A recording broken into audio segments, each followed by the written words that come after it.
Bonjour et bienvenue sur cette courte vidéo. Je suis Aniko de MLM Conseil Solutions. Alors aujourd'hui, je voudrais vous présenter une méthode qui s'appelle la méthode d'anti-vente. Pourquoi? Parce que je vois un grand nombre de distributeurs, autant dans la vie ou dans le marketing relationnel, qui essayent d'écouler leurs produits ou leurs services d'une façon un peu forcée, d'une façon à convaincre les gens de les joindre ou d'acheter leurs produits à n'importe quel prix.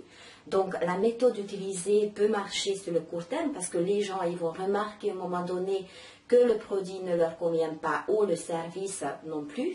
Pourquoi c'est mieux utiliser la méthode anti-vente?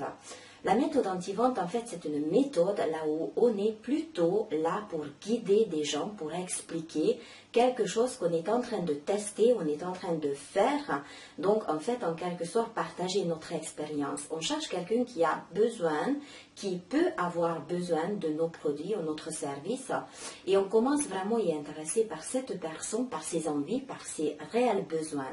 Et si on voit que notre produit ou notre service peut répondre à ce besoin, à ce moment-là, on peut présenter notre opportunité, on peut présenter notre produit. Pourquoi pas, par exemple, si vous travaillez, je vous donne un exemple, si vous travaillez avec un produit d'amincissement, et vous avez quelqu'un dans votre famille, dans votre entourage qui a un problème du poids. Qu'est-ce que vous pouvez faire? Vous n'allez pas attaquer, écoute, j'ai un super produit pour toi, et puis tu ne peux pas vivre sans parce que de toute façon quand tu vas commencer à utiliser, tu vas voir que tu vas perdre 10 kilos, 20 kilos en un mois, donc achète-le franchement, mais achète en double quantité parce que aujourd'hui c'est en promo, donc ça s'appelle la vente forcée. Ou vous venez vers cette personne, vous commencez à discuter vraiment avec lui. Donc, vous demandez d'abord ce qu'il a réellement besoin. Et s'il vous en parle de son souffrance, peut-être qui est due par rapport à son poids, pourquoi pas en ce moment-là de lui en parler des produits, ce qu'il peut utiliser.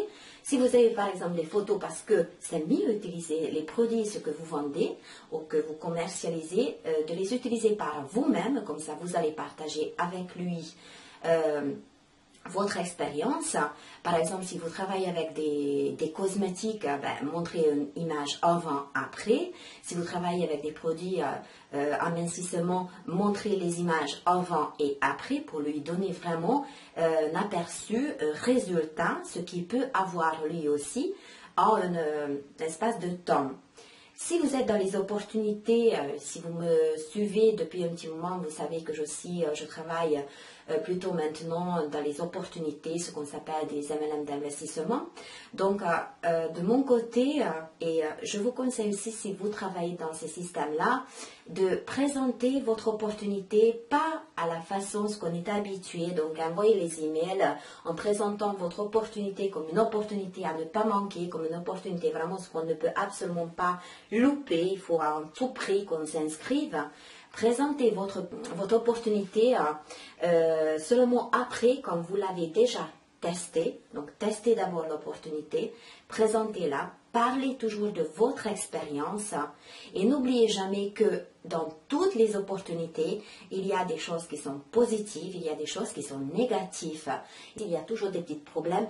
Il peut y avoir toujours quelque chose qui ne peut pas convenir à la personne qui est en face de vous. Donc, voyez avec lui, bien entendu, tout ce qui est positif dans une opportunité.